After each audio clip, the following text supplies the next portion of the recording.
네, 전국 법원장이 한자리에 모이는 전국 법원장 회의가 조금 전 종료됐습니다.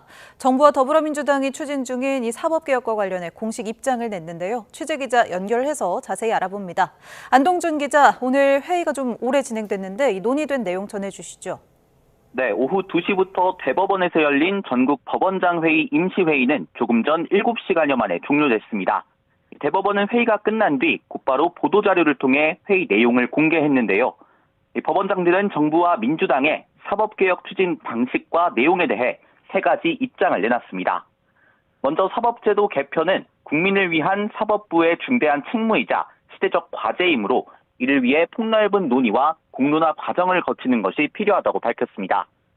특히 최고법원 구성과 법관 인사제도는 사법권 독립의 핵심 요소로서 개선 논의에 있어 사법부의 참여가 필수적이라고 말했습니다.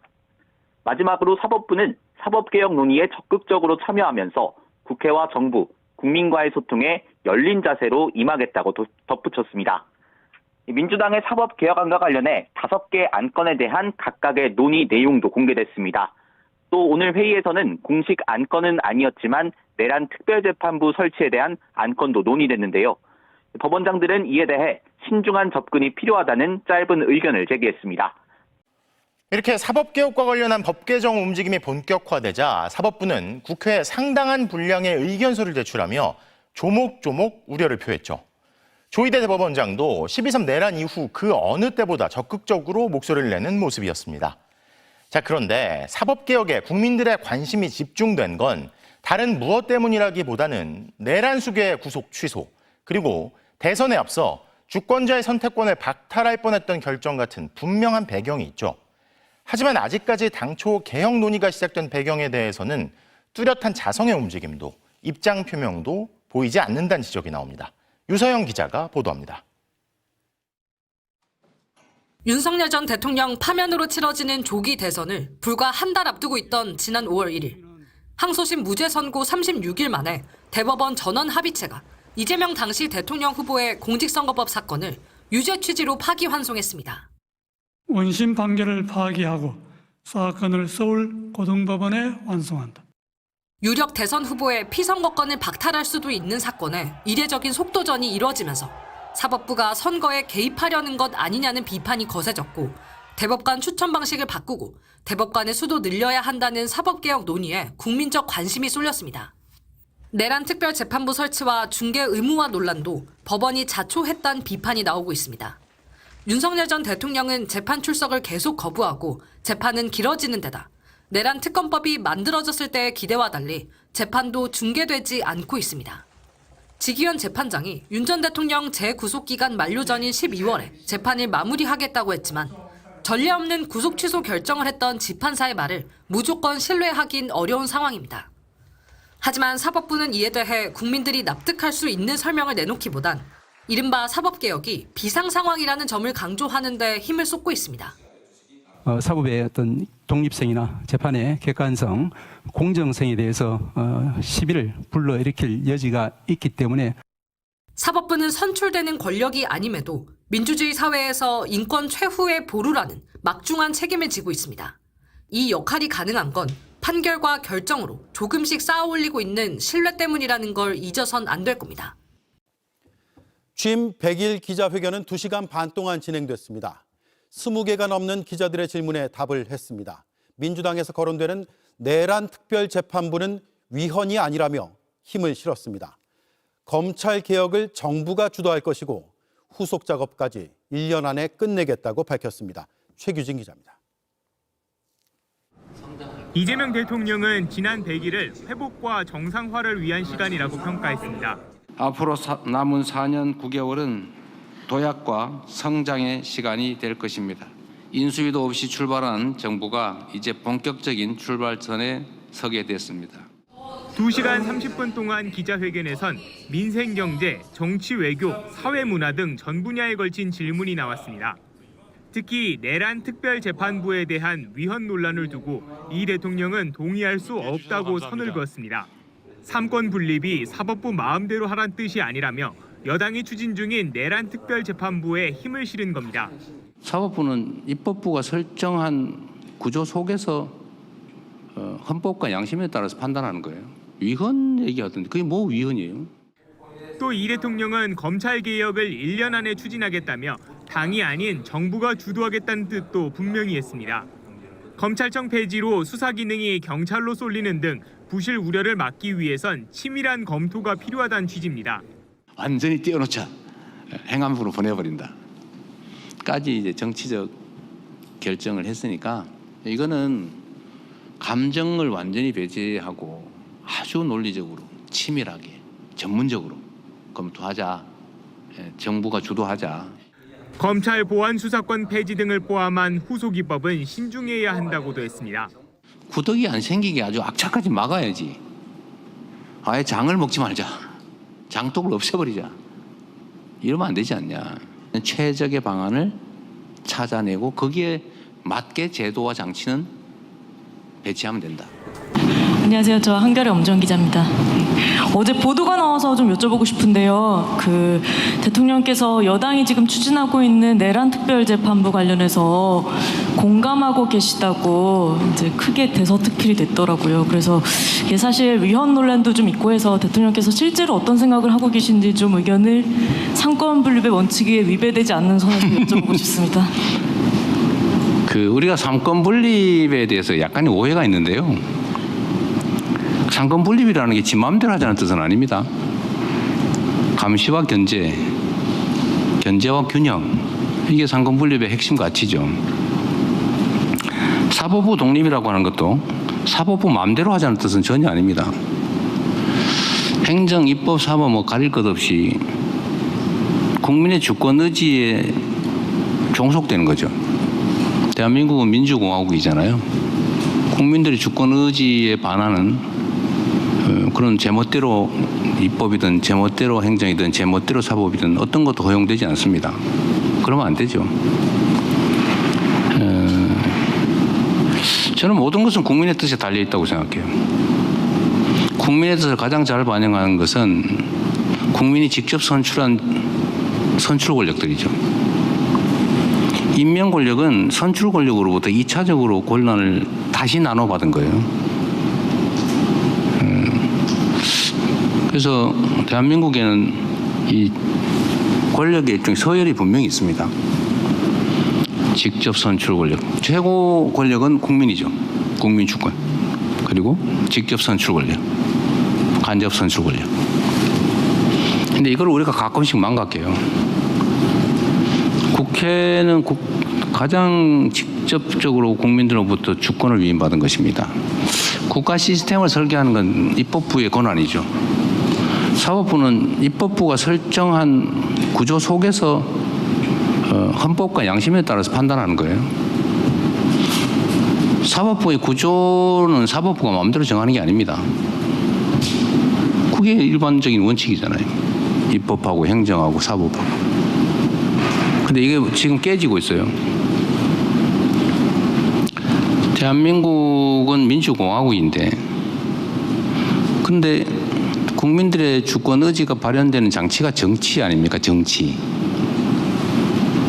그리고 사법이란 정치로부터 사실은 간접적으로 권한을 받은 거예요. 근데 이 어느 날 전도됐습니다. 대한민국이 사법국가가 되고 있어요. 사법이 모든 걸 결정해요. 정치가 사법에 종속됐어요. 이거 위험한 나라가 됐습니다. 그 결정적 형태가 정치검찰이죠. 나라가 망할 뻔했잖아요. 대통령의 저 비상계엄도 사실은 결국 최종적으로는 사법 권력에 의해서 실현되거든요. 그 사법은 자제가 가장 중요하죠. 절제, 자제가 사법의 가장 큰 미덕이죠. 그런데 저는 국민의 시각에서 봐야 된다. 그리고 국민의 시각에서 또는 국민이 요구하는 제도, 시스템 이거는 존중돼야 되는 거죠. 가장 최종적으로 강력하게 존중돼야 될 게 바로 국민의 주권 의지다. 국민의 뜻이 정말로 중요하다고 생각합니다. 위헌 얘기하던데 그게 뭐 위헌이에요? 그렇게 논쟁을 하면 안 된다는 거예요. 헌법에 그래 돼 있죠. 판사는 대법관이 임명한다. 대법원을 최종심으로 한다. 그렇게 돼 있어요. 그렇게 하면 되잖아요. 거기에 어긋나면 모르겠는데 그게 아니면 입법부를 통한 국민의 주권 의지를 존중해야죠. 내용이 뭐가 될지 저는 모르겠어요. 그러나 저는 행정을 하는 사람으로서 대한민국을 대표하지 않습니까? 그리고 국민들로부터 집행 권한을 위임받은 사람이죠.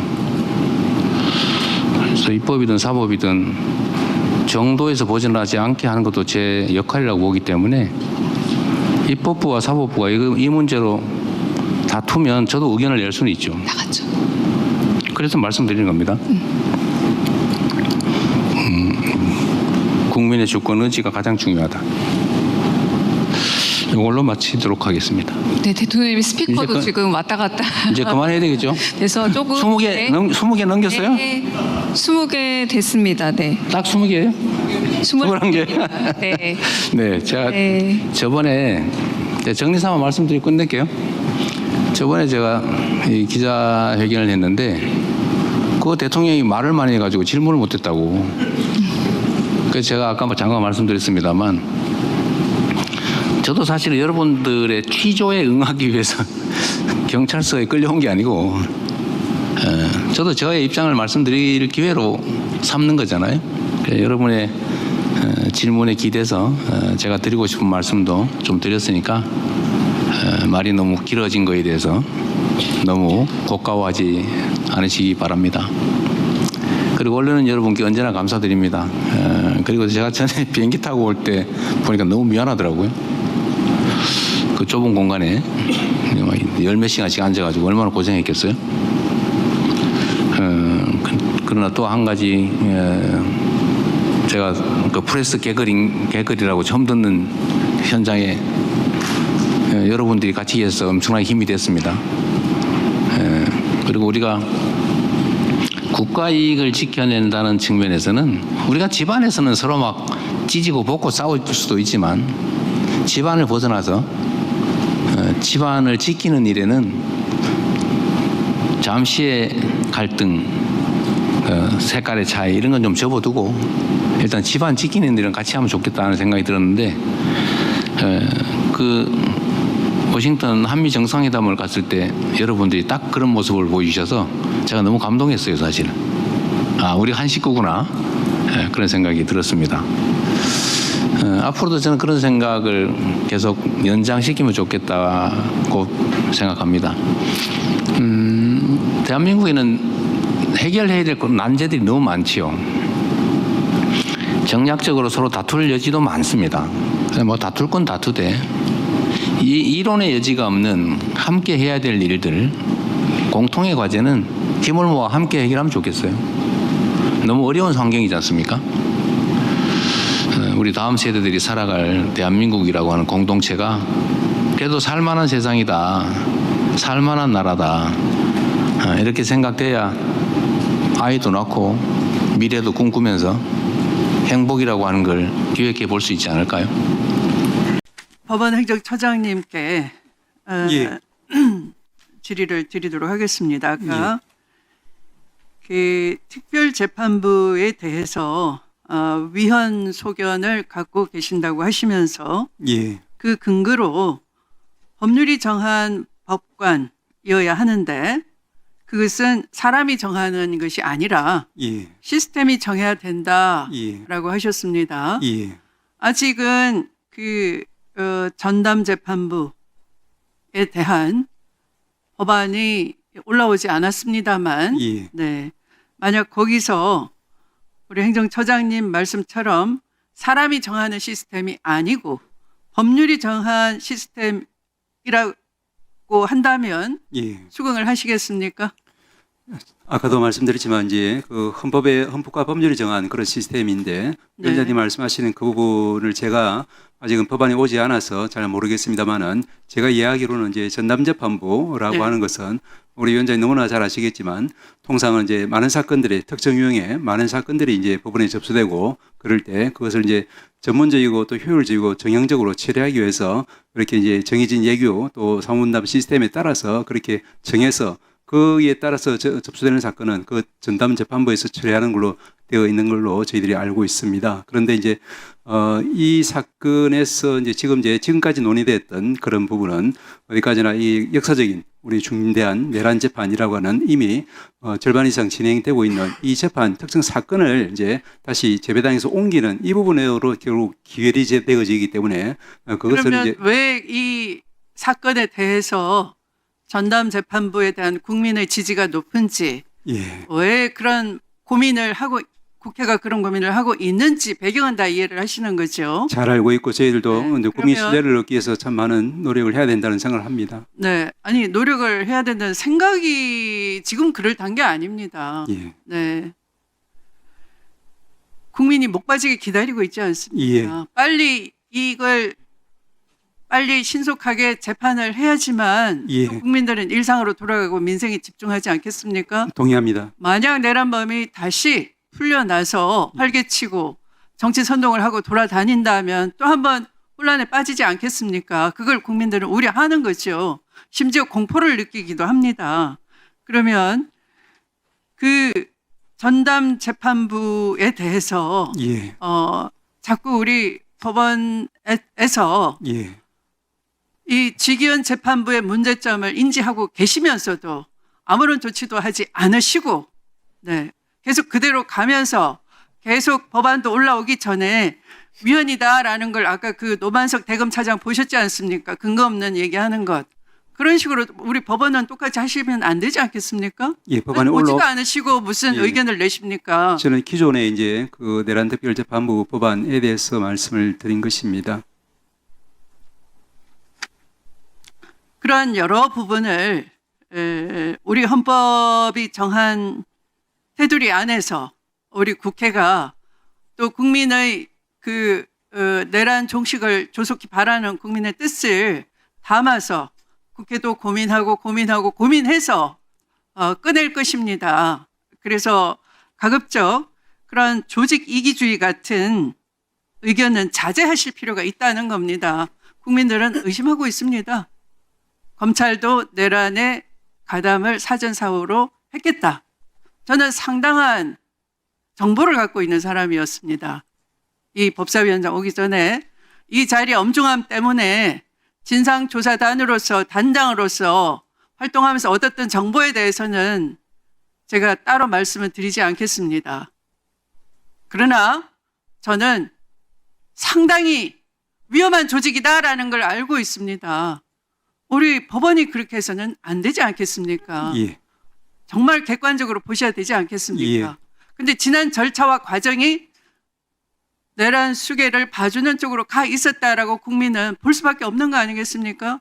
갑자기 나를 시간으로 계산을 해서 구속 취소 결정을 한다든지 그런 사법 신뢰를 상실하는 일을 먼저 선행적으로 하셨습니다. 다른 독일 같은 나라는 시민 복권 제도도 있습니다. 미국 같은 나라는 대배심제가 있습니다. 기소도 시민의 눈으로 통제 감시받고 그러한데 우리는 언제까지 계급인 것처럼 그렇게 하실 수가 있겠습니까?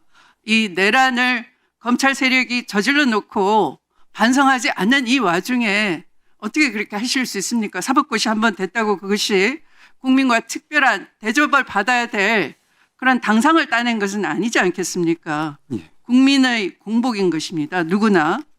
네. 그런 자세를 우리 국민께 보여주시기를 다시 한번 촉구드립니다. 예. 회의를 마치기 전에 한 말씀 드리겠습니다. 대한민국은 법치국가이고 모든 법의 으뜸은 헌법입니다. 헌법 정신에 따라서 법이 만들어집니다. 입법권은 입법부에 있고 행정권은 행정부에 있고 사법권은 사법부에 있습니다. 이것이 삼권 분립 정신이고 너무나 당연한 상식적인 말입니다. 국회에서 법을 만들고 행정부에서 집행을 하고 법원에서 심판을 합니다. 당연한 얘기죠. 어제 이재명 대통령께서 내란 전담 재판부는 입법사항이다. 사법부에서 법을 만들지 않지 않느냐라는 취지의 말씀을 하셨습니다.